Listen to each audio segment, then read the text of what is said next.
Hello! Today it's time to talk about trauma integration. You thought you were just stressed. What if the anxiety, the emptiness, the overreactions are not only a day-to-day stress, but signs of unresolved trauma? Maybe childhood abuse, loneliness, maybe something recent. Because you realize that it might be more to the story than it seems, you go and seek help.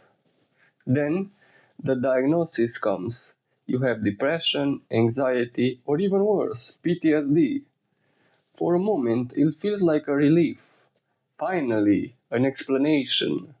Sometimes, a diagnosis brings clarity, but not healing. Let's find out what can you do next. I am Benjamin, and welcome to the Florin Benjamin Show.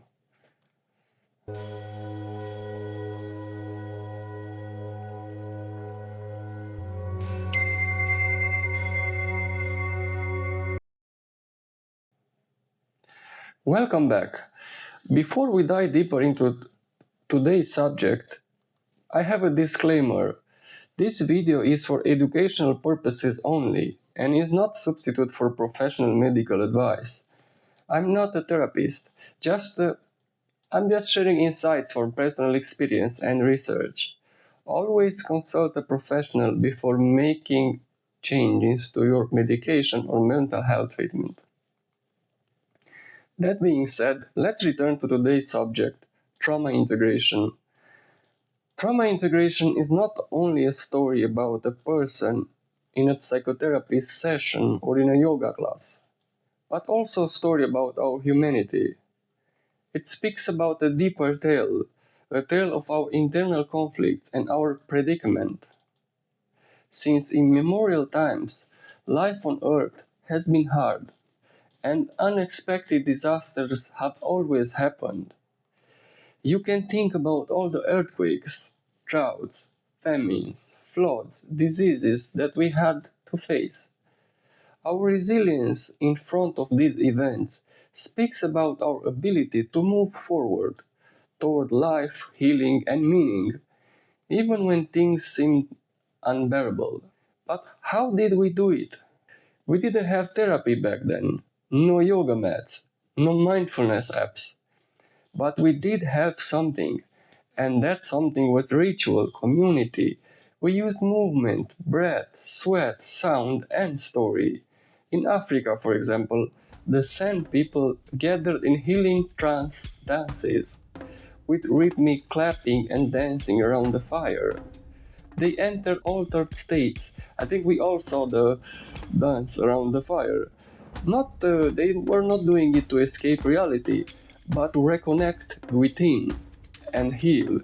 These ceremonies helped release pain, restore balance, and bring the group back into harmony. That's not far from what we try to do today in somatic trauma work. In North America, many indigenous tribes held sweat lodge ceremonies. Inside a steaming dark hut, people would sing, pray, and share their struggles. Heat and vulnerability softened defenses and release happened. Not just for one person, but for the whole group. It was purification, both physical and emotional. In the highlands of the Amazon, the Shipibo people have used ayahuasca ceremonies for generations. Guided by songs called Icaros, participants are taken on a journey into the depths of their psyche, confronting fears, griefs, even ancestral pain. These ceremonies are designed not just for insight, but for healing. Healing isn't just what happened during the ceremony, it's what happens after, when the meaning is made. In ancient India, rituals like Homa, fire offerings, were performed to let go of the inner impurity. Mantras were chanted to bring clarity and focus. Over in China, practices like Qigong and Tai Chi help people regulate their energy, calm the nervous system, and reconnect within the body. Just like modern breathwork or trauma-sensitive movement. Even rites of passage, often overlooked today, were once powerful integration tools. In indigenous Australia, vision quests and solitary fasts marked the transition from childhood to adulthood. These weren't just tests, they were deep spiritual and emotional reorganizations. So, the truth is, we've always known how to integrate pain. We always known how to move through life after calamitous events happened. Maybe we didn't call it therapy, but through ritual, through rhythm, silence and sound, fire and fasting, we created space for healing. Today, in modern cities and crowded schedules, we've lost many of these traditions. But they're not gone, because they live in our bodies, our stories. In the pool, we feel towards something real, a way of being that includes our wounds, instead of hiding from them. Because trauma may be universal, but so is the human instinct to heal.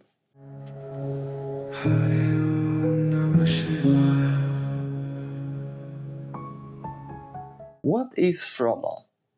For most of history, the word trauma meant a physical injury, something sudden or violent. It was used mainly for soldiers in war, people in accidents, or survivors of disasters. Trauma was seen as rare and extreme. But today, the meaning of trauma has changed. It's no longer just about what happens to the body, it's also what happens inside the mind and in the whole system of body-mind. Trauma has become a way to describe emotional wounds, even when nothing violent or dramatic happened. Bessel van der Kolk, a psychiatrist, researcher, and teacher known for his work with post-traumatic stress, has this to say about trauma. Trauma is much more than a story about the past that explains why people are frightened, angry, or out of control. Trauma is re-experienced in the present, not as a story, but as a profoundly disturbing physical sensations and emotions that may not be consciously associated with the memories of past trauma. Terror, rage, and helplessness are manifested as bodily sensations, like a pounding heart, nausea, gut-wrenching sensations, and characteristic body movements that signified collapse. In other words, trauma isn't just a story from the past. It's how our body remembers what your mind can't explain. What is trauma integration? According to psychology today, trauma integration is a process in which trauma is acknowledged to be part of reality, but is no longer at the center of experience, for it is now surrounded by awareness of resources for coping with past and present adversities. Trauma integration is a powerful healing process that helps us take back control of our lives. It means fully acknowledging and processing painful experiences, so they no longer overwhelm our mind and our body. Instead of being trapped by trauma, we learn to safely include it as part of our life story. We reconnect with our feelings, our bodies, and the people around us. Through trauma integration, the wounds of the past become part of who we are, not what defines us. Healing is possible. Different approaches work for different people, and today I will be breaking down the three major categories of trauma integration tools used in the professional mental health setting. I will be mainly focused on the Western world, so you can find the one that speaks to your own journey.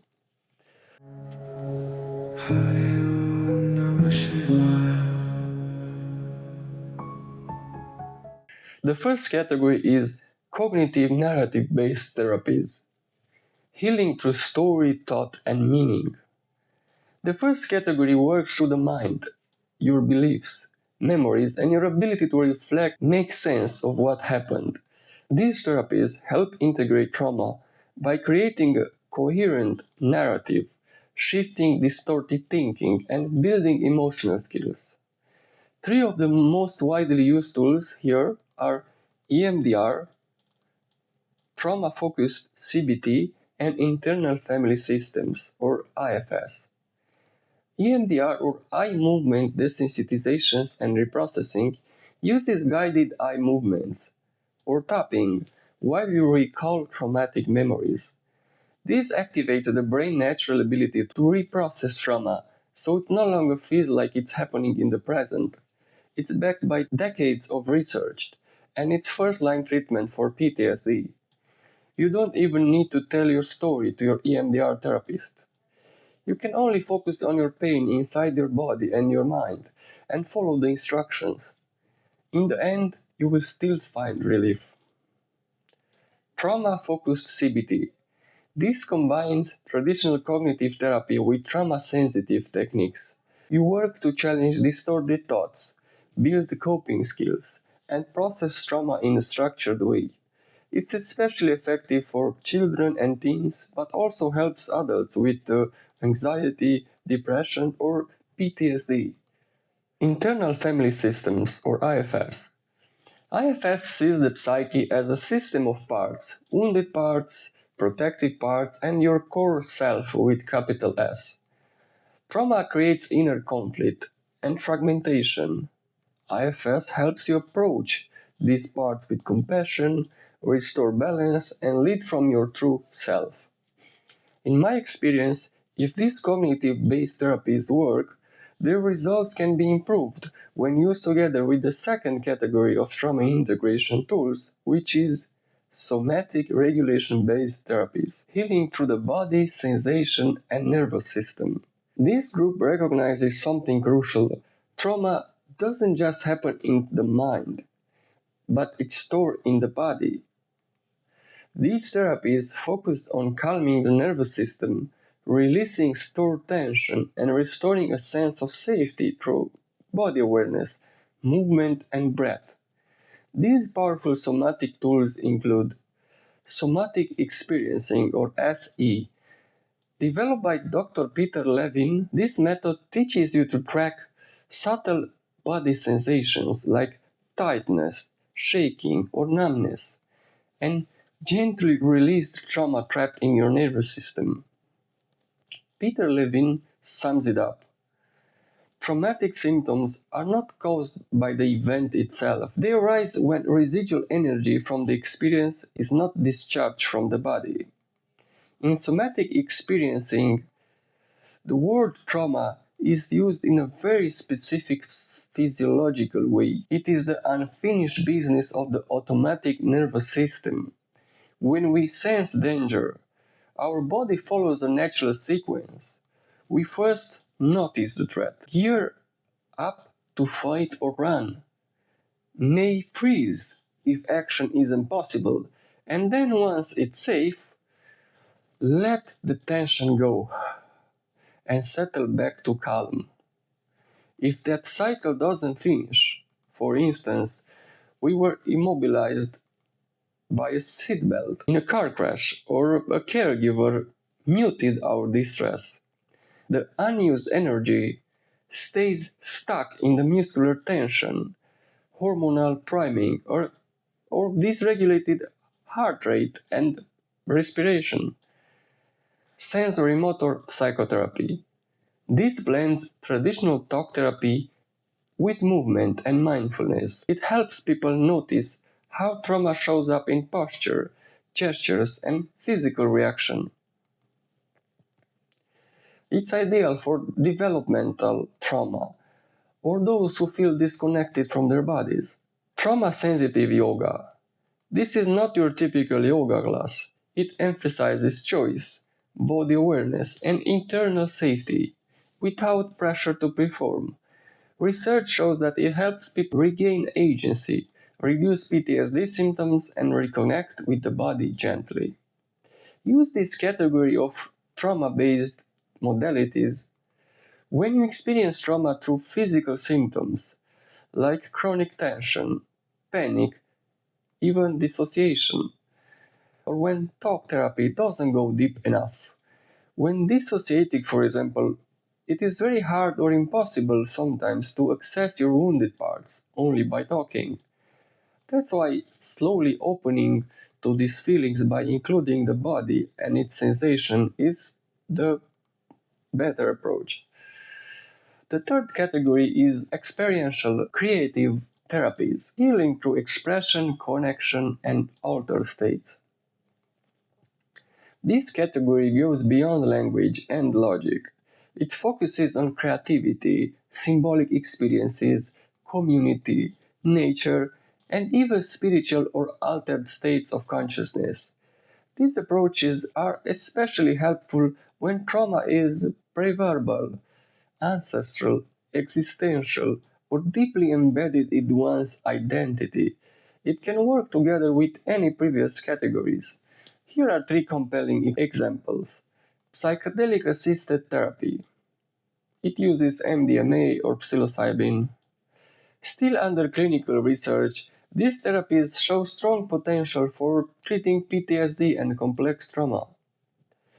Guided by trained therapists, clients can access deep emotional material and experience a sense of healing, connection, and expanded awareness that's difficult to reach otherwise. Art therapy. Sometimes what we can't say, we can draw. Art therapy allows people to express trauma non-verbally, process emotions, and integrate experiences using visual symbols.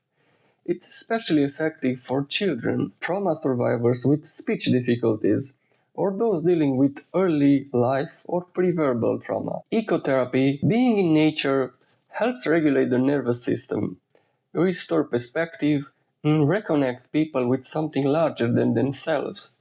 Activities like forest walks, gardening, or working with animals can provide grounding and a felt sense of belonging in the world again. Use this category when you feel called to creative, spiritual, or communal pathways, or when trauma feels existential, ancestral. So, how do you choose a path? There is no one size fits all answer. The best approach is the one that works for you. In my experience, you must try until you find the ones that will help.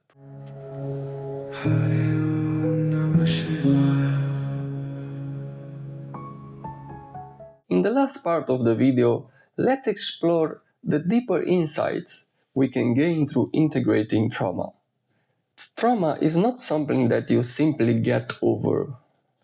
It's something to integrate because integration isn't merely about easing symptoms. It's about becoming whole again. For many who've experienced deep trauma, such as grief, severe abuse, war, profound loss, or suicidal despair, recovery isn't just clinical, it's existential, even spiritual. When trauma cuts deep, it doesn't just cause pain, it shatters your sense of self. It breaks your connection to others and to the world around you. Healing, therefore, isn't about fixing what's broken.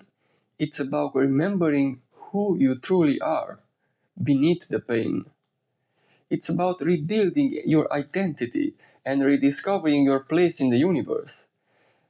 Especially when trauma leaves you questioning whether you even belong or whether you've been forgotten.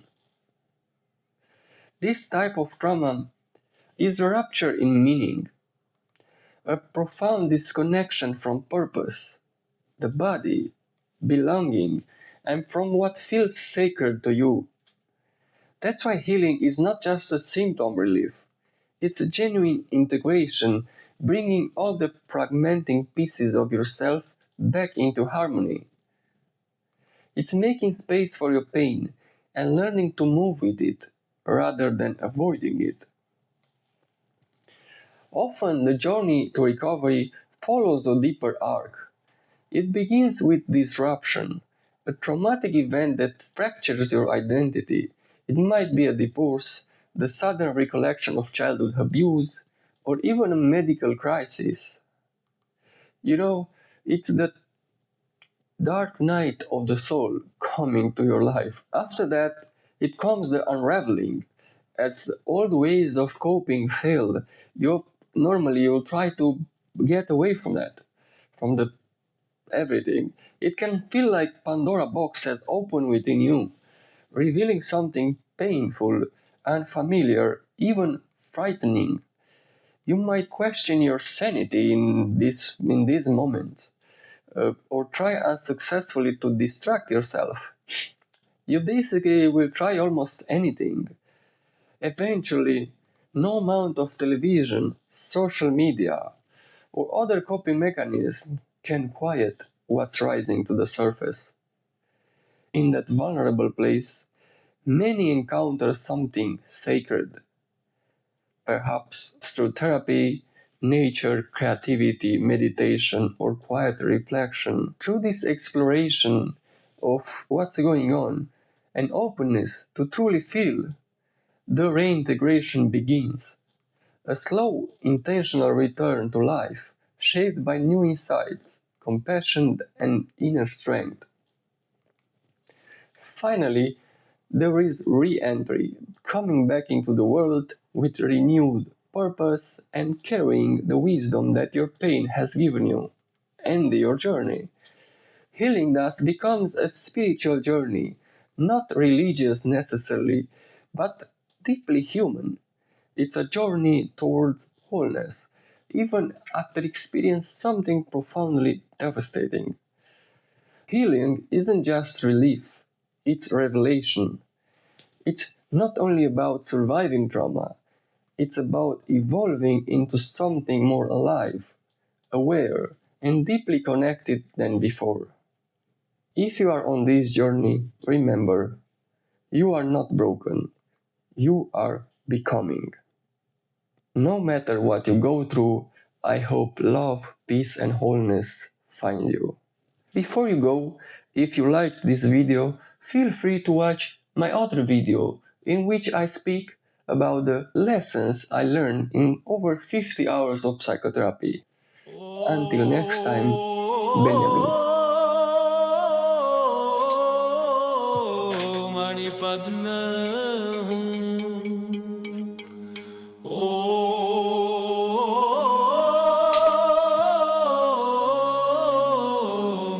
Padma